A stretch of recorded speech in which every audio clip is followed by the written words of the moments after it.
Subscribe to our channel and press the bell icon to never miss an update from RAU'S IAS. Do not forget to subscribe to our Telegram channel for all the updates and materials. Hello and welcome to the Daily News Simplified. The what, why and how of the newspaper analysis from the civil service examinations perspective. Today is the Sunday edition, and as we all know that on Sundays, we not only take up the Hindu newspaper of that day, but also important articles from explained section of Indian Express in the preceding 1 week. The articles which we have taken up for today have been displayed on the screen. Let us now begin the discussion. So the first article which we have taken had appeared in the explained section last week. All about FINSAS, Nipun Mines, LCA, the new defense systems handed over to Army. So Defense Minister Rajnath Singh this week handed over 2 new weapons, the Nipun Mines, LCA and FINSAS system to the Army. And a peculiar or a unique thing about these 2 equipment is that both of them have been indigenously designed in our country. And that marks a new era of defense indigenization in India. So we are going to begin the analysis by first understanding the mapping of this particular topic with the UPSC syllabus. And as you can see, achievement of Indians in science and technology, indigenization of technology and developing new technology is a part of your syllabus in GS paper 3. And so in this regard, we are going to discuss 4 key things. Why there is a need for indigenization, what are the issues with indigenization, what are the steps that have been taken for indigenization, and the draft defense and export promotion policy which was released just last year. And so let us now begin the discussion by first understanding why is there a need to indigenize. And this goes for any technology, this goes for any sector, but specifically for the defense sector. Why indigenization of defense technology is absolutely important for maintaining India's integrity and sovereignty. Starting with India's second largest arm importer. If you take all the countries which import arms and ammunition from foreign countries, India stands second in the list. So, very valuable foreign exchange reserve has to be divested, has to be spent while acquiring these arms and ammunition. Apart from running down our foreign exchange reserve, it also impacts our trade deficit. So by possessing a sound defense sector indigenously, India can not only reduce its dependence on foreign imports, but also it gives us an opportunity to convert this trade deficit into surplus. So this is just economy, but it also has a strategic point of view. It also has a security implications. By not possessing domestic capability to produce arms and ammunition makes India perpetually dependent on other countries. Because once you start importing a lot of arms and ammunition from foreign countries, first, it does not give you an opportunity to develop your own domestic base, and second, you are perpetually dependent for their parts, for their servicing, for their maintenance on the source countries. And this subjects India to a lot of strategic constraints. So for example, if you have imported significant amount of fighter jets from France, it is mandatory for India now to maintain cordial relation with France. Because if tomorrow France says that we are not going to service our Rafale jets, then India cannot do anything because there is no other supplier of the parts of this very specific and specialized fighter jet. Apart from that, having a domestic capability to develop such a high-tech machinery is going to employ a lot of people, not just in primary but secondary at tertiary level as well. And it will definitely lead to overall industrial growth. Because you need to understand the concept of propulsive industry, and defense sector is a propulsive industry. So it's just not like a very minor industry which is going to serve its own purpose. Once a defense project is established, a lot of other industries are needed to support or to cater to the defense industry, and hence it has a multiplier effect. So propulsive industries are those which lead to generation of subsidiary industries along or around their areas. So you can understand that having a sound domestic base of manufacturing in defense technology is not only important for economic purposes, but also very, very crucial for India's strategic independence or autonomy. Because then Indian foreign policies would not be contingent upon the policies of major developed countries. So for example, right now, West is in fight or in war with Russia, not directly but indirectly. Now India imports arms not just from Russia but also from US and France, which is stopping India from taking any sides in this particular conflict. For example, in last 3 to 4 years, India is having a very hard time in convincing USA that import of S-400 missile defense systems from Russia should not be put under sanction list of America. So these kinds of problems shall not arise if India has defense domestic production or sound domestic defense manufacturing capabilities. So before going forward, let us now first understand what are the pillars of defense capabilities. So you need to understand that there are 4 stakeholders to defense manufacturing ecosystem. The first one is the end user, which is the overall purpose of designing a defense equipment, which are armed forces. They are the people who are ultimately going to use these weapons. Then next comes designing, which is the conceptualization of the weapons, for which we have DRDO. Then after an equipment has been designed or conceptualized, that design once approved is handed over to the manufacturer or the makers, which are basically either public sector undertaking companies or the private sector undertakings. And then last but not the least, pillar of defense capability is academia, where all the frontline research goes on.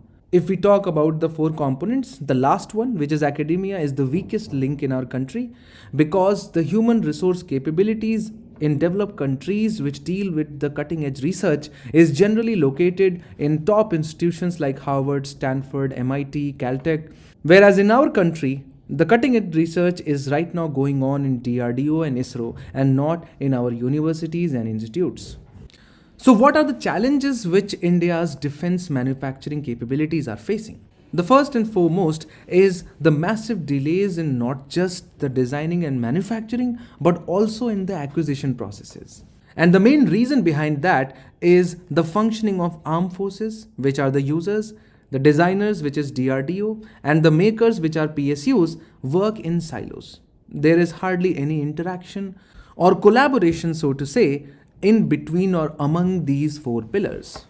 And because of this, when a need is felt by an armed forces or component of armed forces about a new equipment or a weapon or a technology, it is usually 5 to 10 years of delay when that need is communicated to DRDO. Then DRDO comes up with a design which is then delayed by almost 5 to 7 years in communication to PSUs. And so you can see once a need is felt at the ground level in border areas, it is already 20-25 years time when the weapon is made by the public sector undertakings. When we talk about delay in the designing and in the making stage, we can clearly see that defense technology in India is public sector driven. And so all the issues which plague public sector undertakings in all the sectors in our country also plagues the defense sector as well. Now, because of the government policies, there is still no liberalization in defense manufacturing, because of which all the major players are public sector undertakings, which then clearly reflects in either the final product being substandard or extremely delayed, which then renders it useless for the army, because by that time the government of India has already gone ahead and acquired a foreign made equipment or a weapon serving the same purpose for which the research was undertaken. Then comes the issue of lack of critical technology. And this is mainly because of lack of funds as well as lack of requisite skills in the human resource in our country. And that is mainly because of the neglected 4th pillar of our ecosystem, which is academia. Our premier institutes in technology, for example, IITs and NITs, do not have a separate stream specializing in defense technology. Even the funding of the government when it comes to designing of new technology is minimal.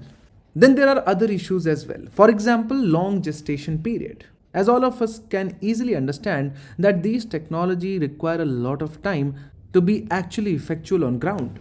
And as we have discussed, armed forces usually run out of patience because ultimately they are the one who are going to defend our borders and us. And so they push the government to acquire foreign made goods, which then finally scuttles the defense development program of that particular weapon in our country.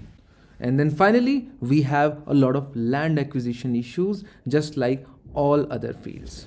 which have led to delay in a lot of defense development projects in our country. But it's not like government has not taken any initiative or step in this regard. We have a Department of Defense Production in Ministry of Defense taking care of production and designing of new weapons, which manages and runs the ordnance factories, which manufacture a lot of arms, and especially the minor arms, but which are mainly on the basis of technology transfer, where an original patent holder of a foreign weapon leases out licenses to manufacture a particular arm to various companies across the world. So it's not like a development of new technology, but production based on already existing technology purchased on license from a foreign vendor. Then we have a lot of defense PSUs, for example, HAL, MDSL. Also recently, government has started issuing licenses to the private sector players for the production of minor arms. So this is mainly as far as the production is concerned. What about designing? And for that, we already have DRDO, which is the prime agency responsible for designing and development of state-of-the-art defense technology, and one of the few most significant and successful technologies developed by our DRDO are Prithvi missile, Agni missile and Tejas. Then this is not just it. Indian Armed Forces have their in-house design team and the wings, which parallelly run the program of designing of new weapons. Because ultimately they are the ones who are going to use it, and so they are the most well-placed agencies to understand their own needs and come up with some very rough draft or a very initial basic design which can then be communicated to DRDO for further development. Then in 2020, government notified defense procurement procedure, which came up with a lot of categories of defense equipments. For example, made in India, built in India, designed in India, and depending upon the percentage of indigenization, the government gives preference in the acquisition process. Then the government has also come up with a lot of schemes, for example, Make in India, Startup India, IDEX. Then recently, Government of India has also launched this scheme of defense corridors. For example, the latest one being, or the only two being, located in Tamil Nadu and another one located in Uttar Pradesh. So the draft Defense Procurement Policy 2020 is the latest document of the Government of India. It is important for us to have a look at that. It aims to achieve a turnover of rupees 1,75,000 crore or $25 billion, including export of around 35,000 crore in aerospace and defense goods and services by 2025. It intends to develop a dynamic, robust and competitive defense industry, including aerospace and naval shipbuilding industry, to cater to the needs of armed forces with quality products. It also intends to reduce dependence on imports and take forward Make in India initiatives through domestic design and development. At the same time, it aims to promote export of defense products and become a part of global defense value chains. And finally, it will aim to create an environment that encourages research and development, rewards innovation, creates Indian intellectual property ownerships, and promote a robust and self-reliant defense industry. So how does it wants or intends to achieve all of this, which we have discussed in the previous slide? So the draft policy clearly lists down 6 major areas of action. For example, procurement reforms, support to MSMEs and startups, optimizing resource allocation, investment promotion, innovation and R&D, and focusing on DPSUs and Ordnance Factory Board. So let us now begin with procurement reforms. Now we understand that procurement is completely and totally in the hands of the government. And so the government has proposed to publish a negative list. Now what does this mean? So negative list is a list of equipment, and if a particular equipment finds its place in the negative list, it cannot be imported, but only domestically manufactured. And so what government has done is that it has laid out a plan of yearly increasing negative list.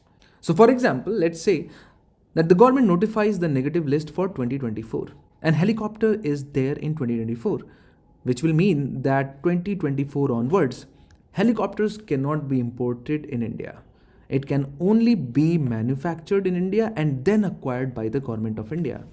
This will not only boost domestic manufacturing, but will also act as an assurance to domestic manufacturers who will be assured that there would be a market, and government is the biggest market one can have, for the production that they are going to now conduct. And so, if the government releases an advanced negative list, the people who are interested in defense technology can look at that list and start their research and development, start their designing, start their production, anticipating the procurement of these items from the government. Because now they don't have to fight or compete against the foreign vendors. All they have to do is to be better than the other domestic players.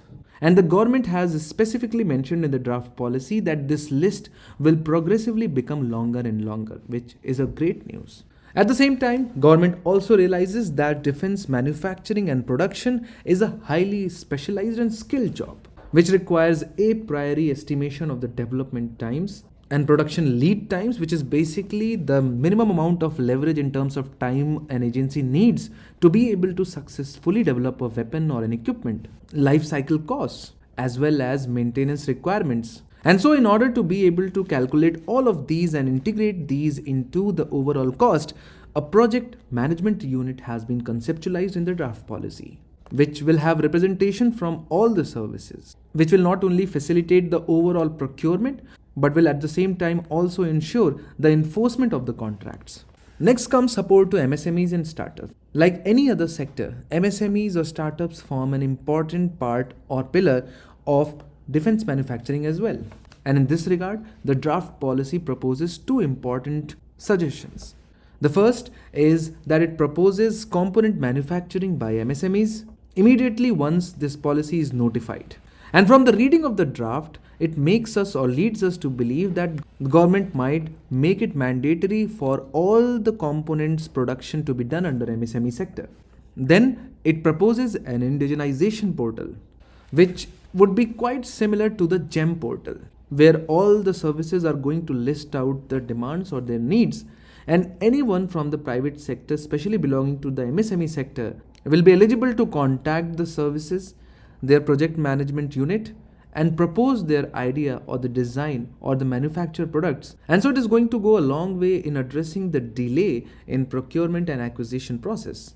Then in the draft policy, government has also proposed optimization of resource allocation. So for example, currently all the expenses on acquisition of capital is shown under one head. Now the government is planning to make a distinct budget head for domestic products among all the services. And the government is going to make it mandatory for that particular amount to be spent only on domestic acquisition or the products which have been domestically manufactured. Then in the draft policy, government is actively looking into promotion of investment through ease of doing business. Then in the draft policy, government also mentions of creating a narrow engine complexes, which will not only focus on manufacturing of aviation sector equipments like helicopters and jet fighter jets, but also will look into MRO capabilities, which is basically maintenance, repair and overhaul. And if you know, currently in India, there is no MRO services provided by either Boeing or Airbus. All our aircrafts have to go either to Middle East or European countries in order to get them serviced. Then what about the innovation and R&D in which India is pathetically behind?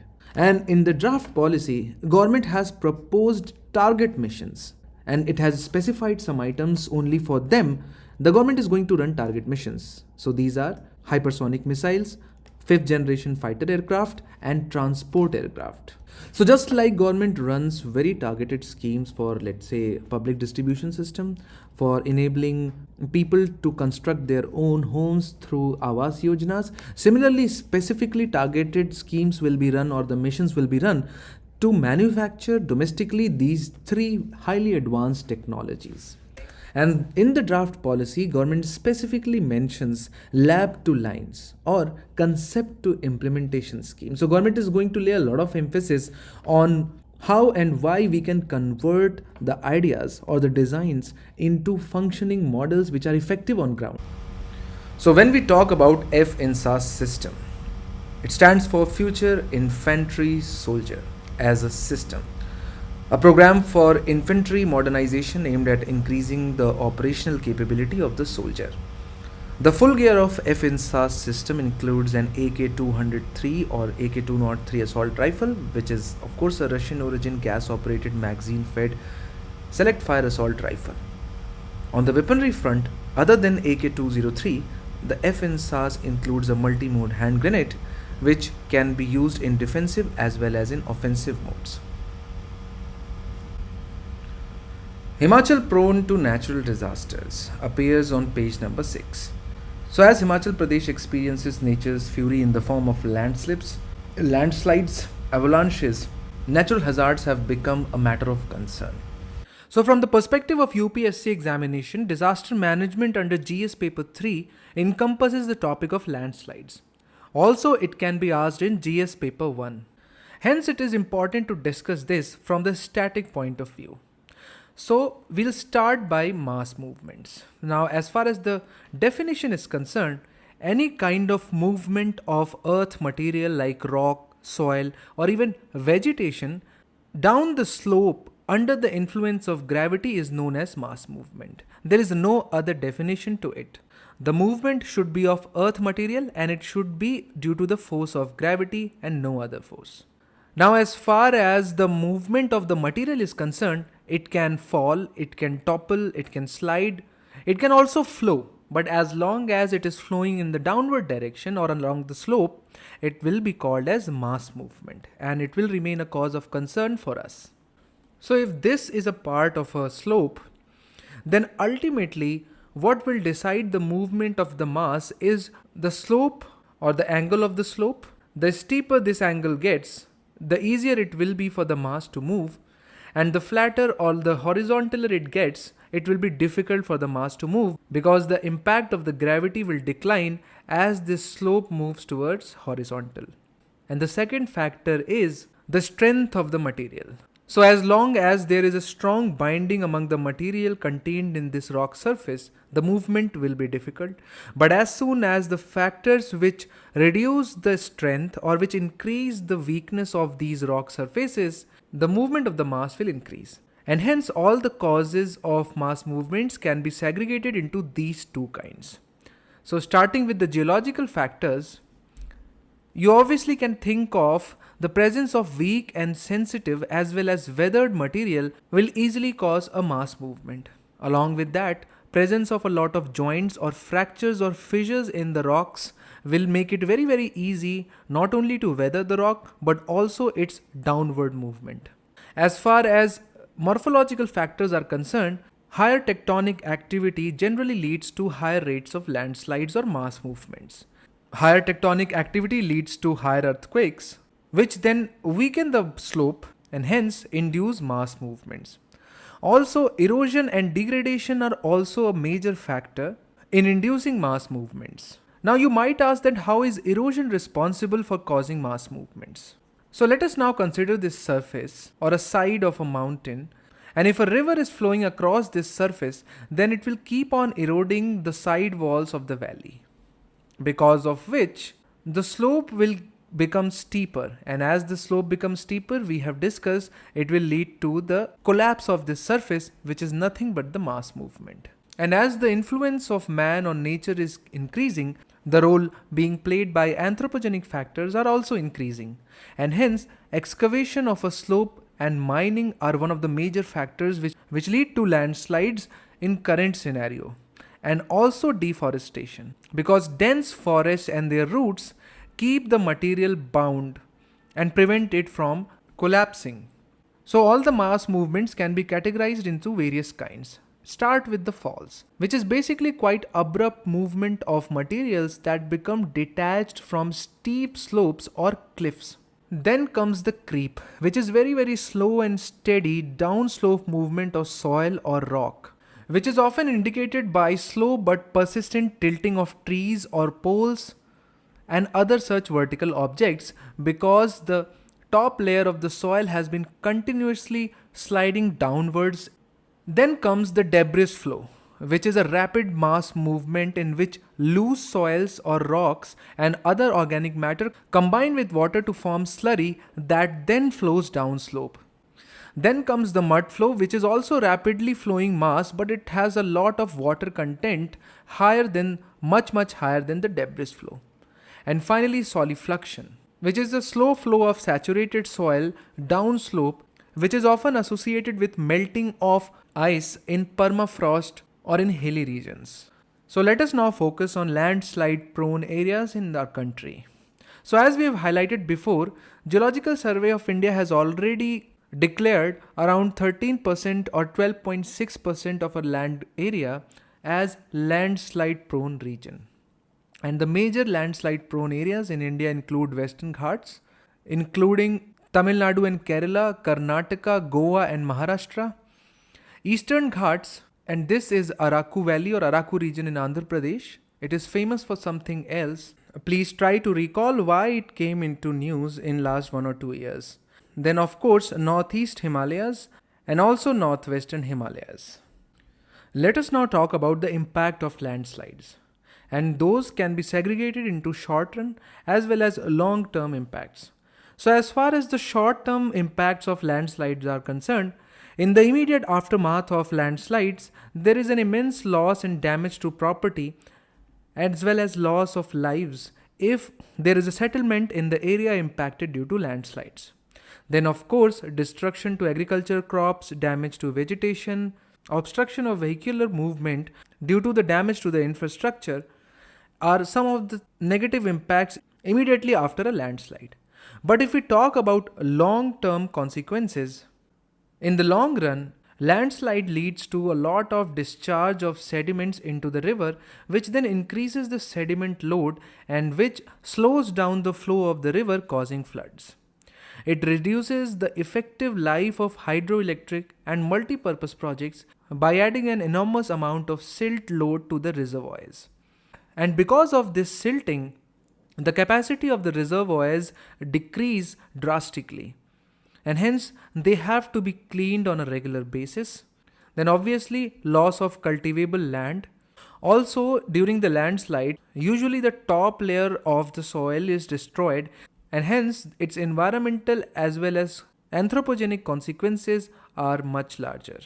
Also, in the aftermath of a landslide, the area becomes inhabitable, and hence usually the population in that area has to migrate to some other region, and hence it requires a large rehabilitation efforts.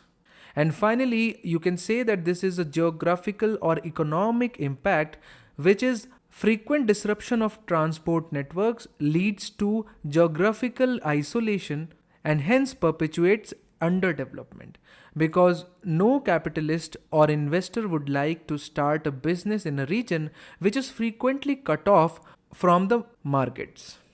The PDF notes also contain NDMA guidelines for landslide disaster management, which suggest measures on how to control landslides. It is advised that you go through them. So this topic is taken from the Indian Express Explained section. This topic has come in the context that recently our Honorable Prime Minister Narendra Modi has taken certain vows, and first among all those vows was the goal of India as a developed country.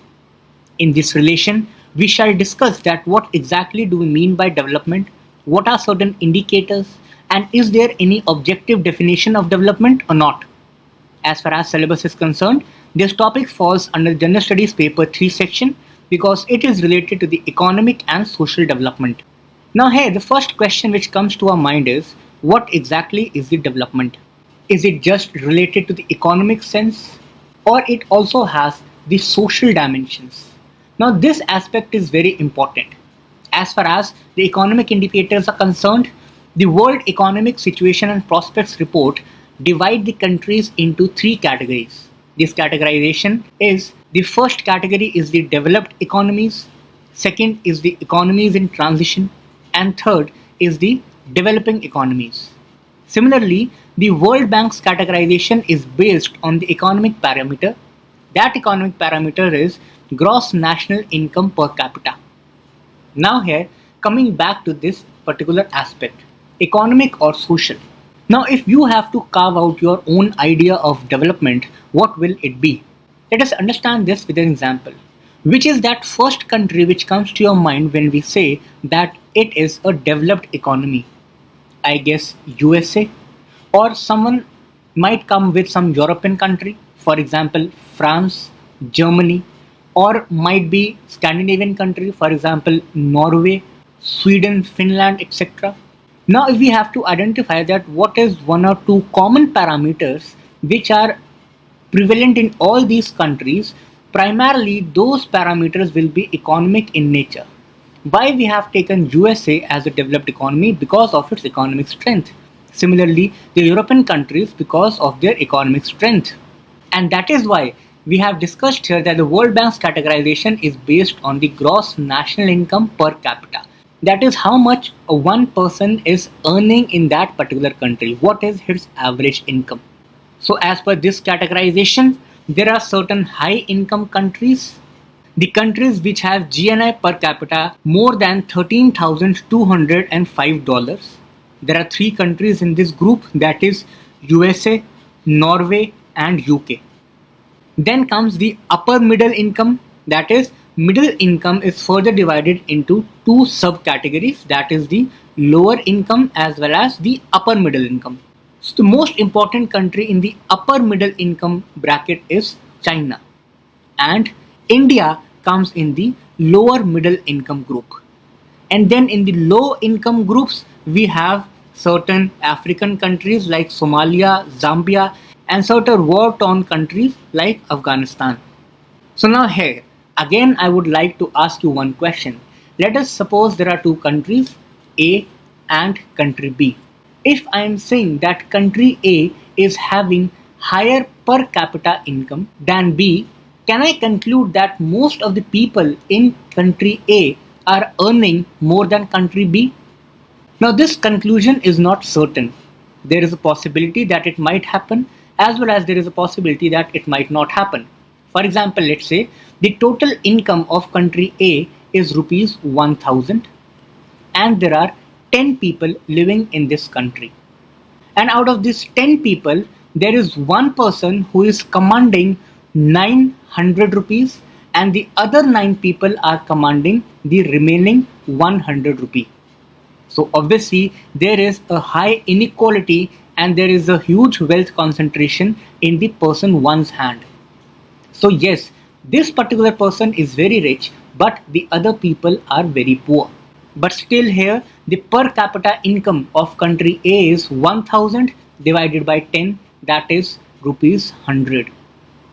On the other hand, it might happen that country B is also earning rupees 1000, but there are 20 people living in this country B and each person is earning rupees 50. So that means the per capita income for country B is rupees 50, which total 50 into 20 comes out as 1000.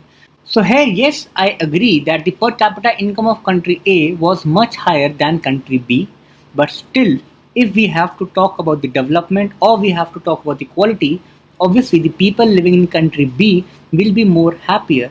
There will be more social capital because there lies greater equity. That is why it is said that the idea of development is very subjective. It is not only related to the economic sense, it is also related to the social sense. That is why earlier we were having the cross-country comparison based on certain economic parameters, for example, GDP, GNI, per capita income, current account deficit, the trade indicators, etc. But later on we developed certain indicators which also had social element in them. For example, human development indicators. Yes, it also has economic parameter in it because it measures the per capita income, but again it also has education related parameters as well as health related parameters. So now let us look at this particular chart. There is chart 1 and there is chart 2. Chart 2 deals with the GNI per capita, and here we can see Norway, US and UK, that is the three most developed economies, have higher GNI per capita, whereas India and China are far below them. Similarly, when it comes to the HDI, that is when we take social aspects like education and health also into account, again we have Norway, UK and US. So from this we can conclude to a certain extent that higher economy in general bring better social indicators as well, because if you have money in your pocket, only then you can give better education to your children, only then you can avail better health services, you can come up with certain innovative ideas, you can multiply your income. So obviously, economic and social aspects are interrelated to each other. However, they are not to be dealt separately. So that is why whenever the idea of development comes to your mind, economic as well as social indicators both should come there. And now when we have to talk about making India as a developed nation or a developed economy, therefore we must take economic as well as social aspects into account. That means on one hand, we have to increase the income levels, we have to increase the employment avenues, we have to increase our export, we have to increase our overall gross domestic products. Along with this, we also have to increase our gross enrollment ratio. We have to reduce our maternal mortality rates, infant mortality rates. We have to increase females' participation in the labor force. We must increase equity and equality among all the vulnerable sections. We have to eliminate discrimination. We have to increase our investment in health institutions, etc. So that is why if we are aiming to become one of the most developed nation, then we do not have to restrict ourselves only to the economic aspects. We also have to deal with these social aspects. And that is where the challenge lies. However, this article talks about that in the recent years, India has made significant advancements in this path. For example, if you closely analyze this HDI index graph, India has continuously increased since 1980 till 2017. Similarly, the economic parameters, that is per capita income, India is on an average increasing with the linear graph. Yes, there are certain troughs and crests which obviously will come because India is also related to the global economy, and when there are certain shocks, when there are certain supply chain constraints in the global economy, its after effects are also felt to India. Nevertheless, the social as well as economic indicators in India are taking the right path. So that is why this article deals in detail with the vow which has been taken by our Honorable Prime Minister, making India a developed country. This topic is in relation to the blockchain technology, its evolution and present status as far as India is concerned. The topic reads, experts have explained an India blockchain platform. The context or the background of this very topic is that as we all know that India is undergoing a technological revolution in almost all the spheres of life, starting from governance to academy to health and whatnot. And therefore it is said that recently India has made several efforts to become a digital society by building a large citizen scale public digital infrastructure. However, the major issue in this public digital infrastructure ecosystem is that there are different digital infrastructure which are still not connected with each other. There's an issue of interconnected design, and here is where the role of blockchain technology becomes paramount important. So in this regard, in today's session, we are going to learn about the basics of the blockchain technology, what exactly is blockchain, what are the challenges associated with it, and what are the recent steps or initiatives which are taken by government as well as its various departments across India. So first, what do we exactly mean by blockchain? Now, blockchain is a database which is distributed and temper evident. It is also consensus based and hence it is immutable. Now, what do all these technical words mean? Let us understand this one by one. First, blockchain is a database, that is, it has a list of records or transactions that keep on growing as a series. For example, let's say you might have heard about the Bitcoin currency which is based on the blockchain technology. So if there is any financial transaction which is taking place between different individuals, all those transactions will be recorded in this blockchain and the data will grow in a form of series. This data is further distributed and stored on multiple computers which are continuously in sync with each other. And therefore, it becomes very easy to verify if there is any tempering activity which is being done on that particular series. Any change which has been made can be easily verified by other computers on the blockchain network. And this technology is also democratic in nature because it is consensus based.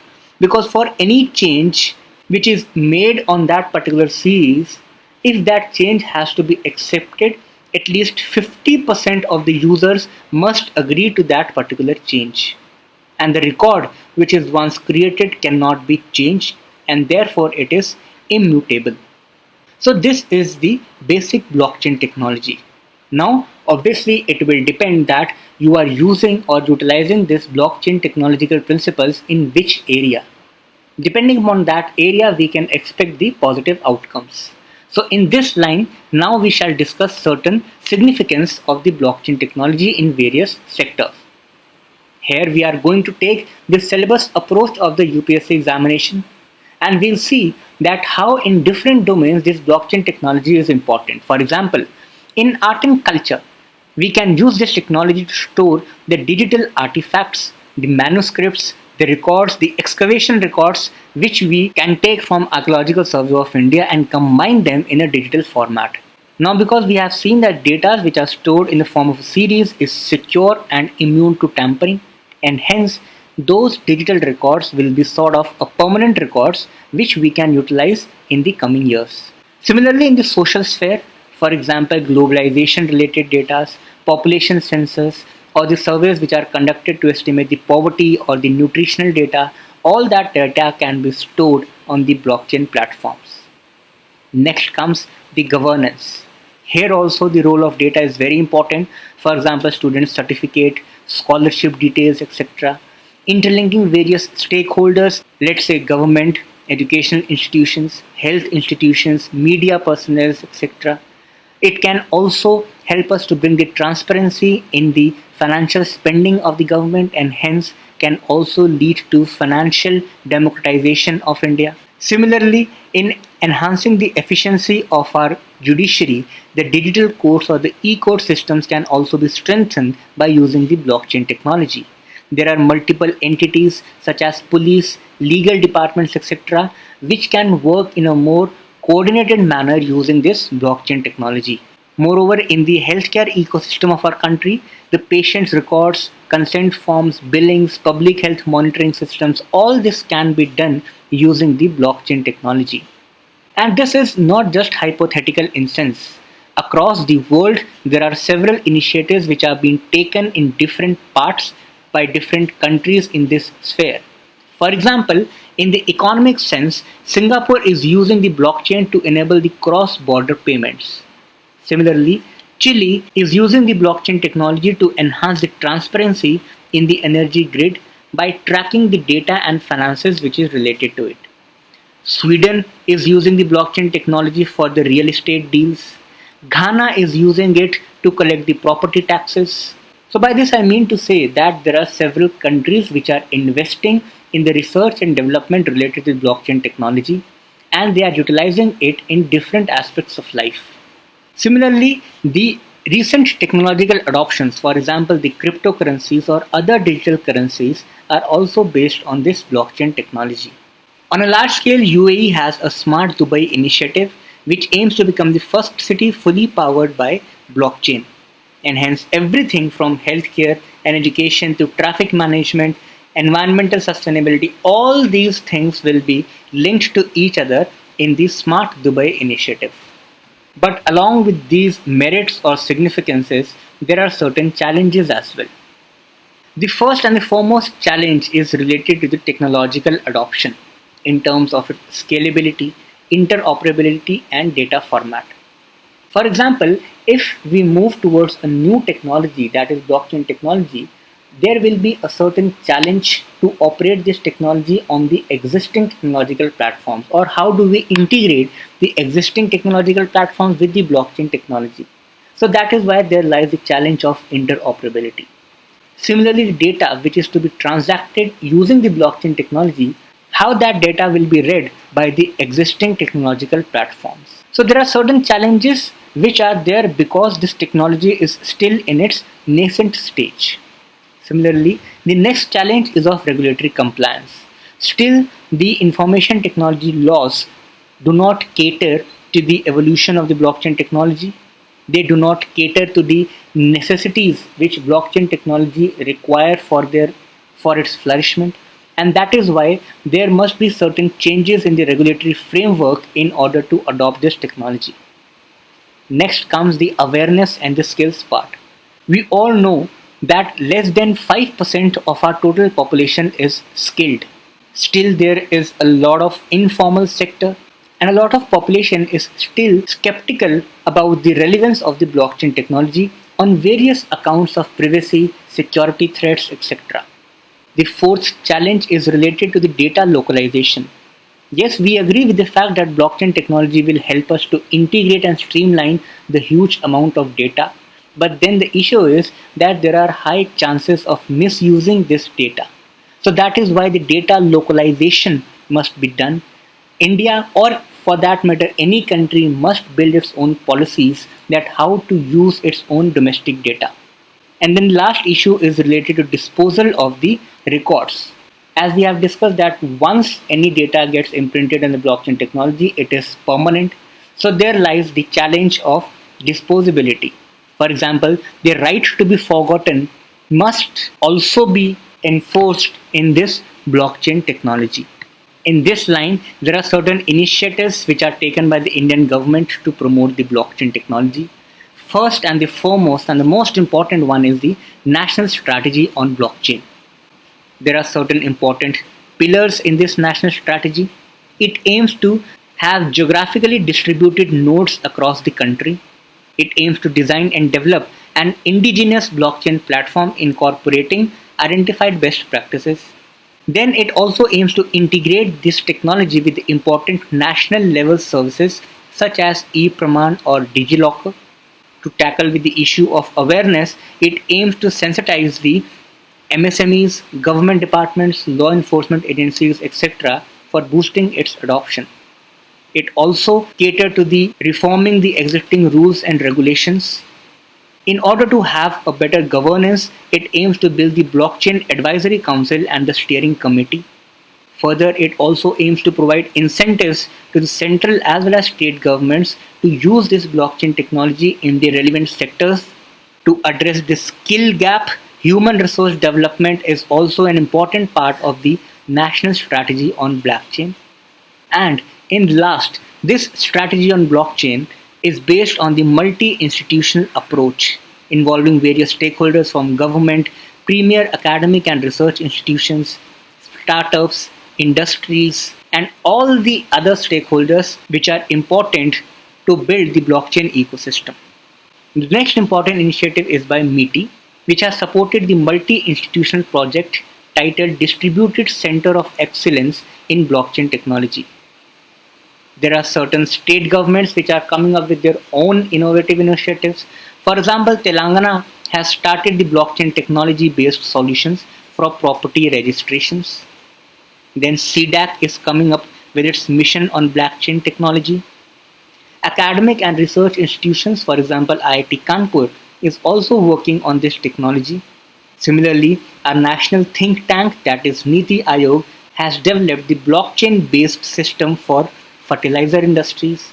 And to inculcate the skills which are required for this particular technological platforms, the government of India has started Future Skills Prime program for upskilling and reskilling in the domain of blockchain to address the need for growing the talent pool in the country. So that is all about the blockchain technology. In this session, we have learned that what exactly is the blockchain technology, what are the significance or what are those various sectors whereby India can be benefited using this blockchain technology. Then we discuss certain challenges which are associated with it. And in the end, we discuss the initiatives which are taken by Indian government to promote blockchain. And out of those initiatives, the most important one was the National Strategy on Blockchain.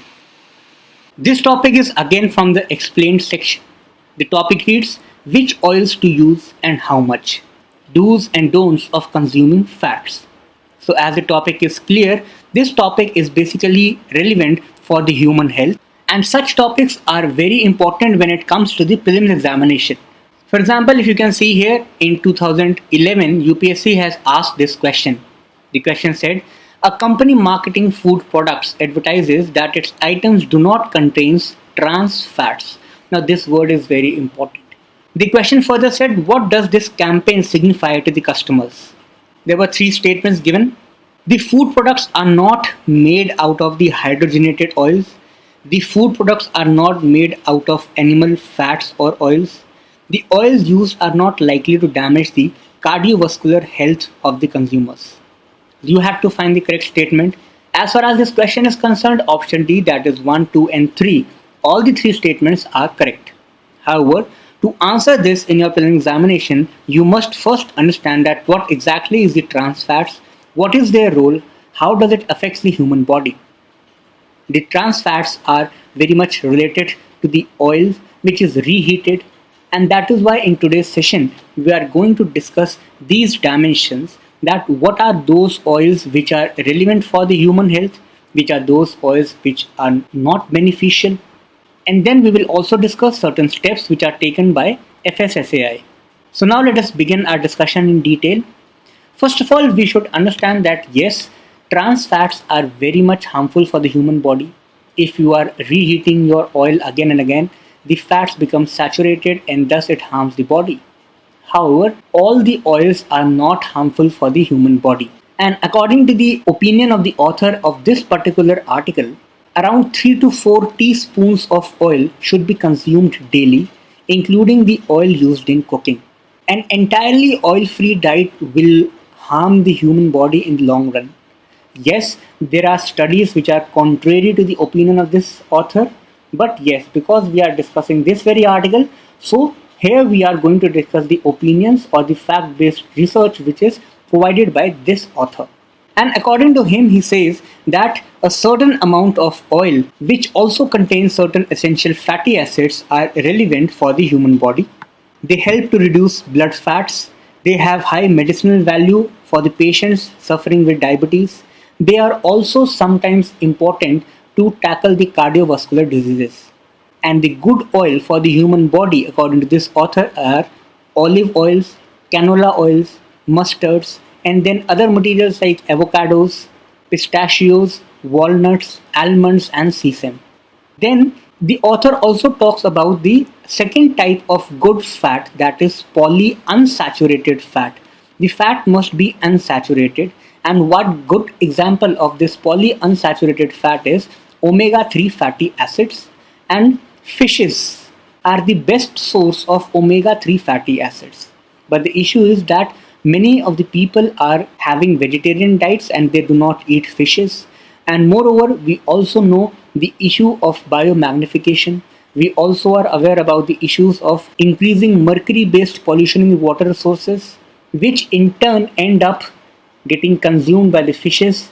And when the humans will eat those fishes, that pollutant will enter the human body.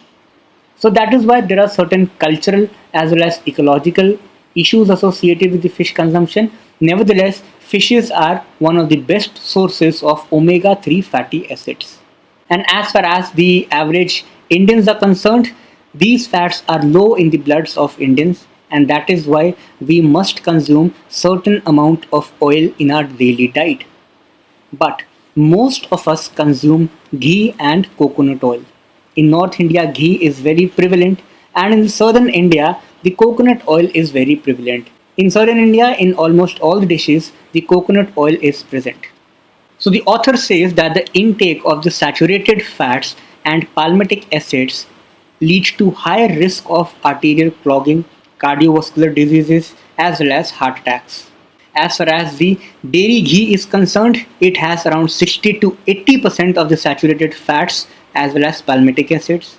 As far as the coconut oil is concerned, it is too rich in the saturated fats and palmitic acids. And this coconut oil is found to raise the bad blood cholesterol, which is the prime determinant of artery blockages. Further, they also have detrimental effect on the human liver because they get deposit on the human liver and then it causes its shrinkage. And in the question here, we mentioned one word, that is trans fats. So these trans fats are the most harmful of all the saturated fats. They are abundant in the vegetable ghee, the vanaspati and similar oils. The Vanaspati ghee is partially hydrogenated vegetable oil which is made from vegetable sources, and that is why it has detrimental effect and injurious to the heart, liver, pancreas as well as blood arteries. So again, the point this author tries to mention is that there are certain oil which are good oil which must be consumed by the human body on daily basis, and then there are certain oil trans fats or fatty acids which are not that good for the human body and hence it must be avoided. In this very line, the FSSAI has started certain initiatives. The first initiative is the Heart Attack Rewind. It is the 30-second public service announcement which was a follow-up of the Eat Right campaign, and it will help support the FSSAI's global target of eliminating the trans fats in India by the year 2022. Second is the Eat Right campaign. It was launched way back in 2018, and in this campaign the edible oil industries took a pledge to reduce the levels of salt, sugar, saturated fats and trans fats content by 2% by 2022. The third is Swasth Bharat Yatra. This initiative was started under the Eat Right campaign itself, and this is a pan-India cyclothon to engage the citizens, that is to improve the participatory discussions on the issues of the food safety and combating the food adulteration in healthy diets. Similarly, in 2018, World Health Organization launched a program known as Replace. This Replace action package was to support the governments to eliminate the industrially produced trans fatty acids from the global food supply by 2023. Again, an important point. The target year for India is 2022. The target year for WHO is 2023.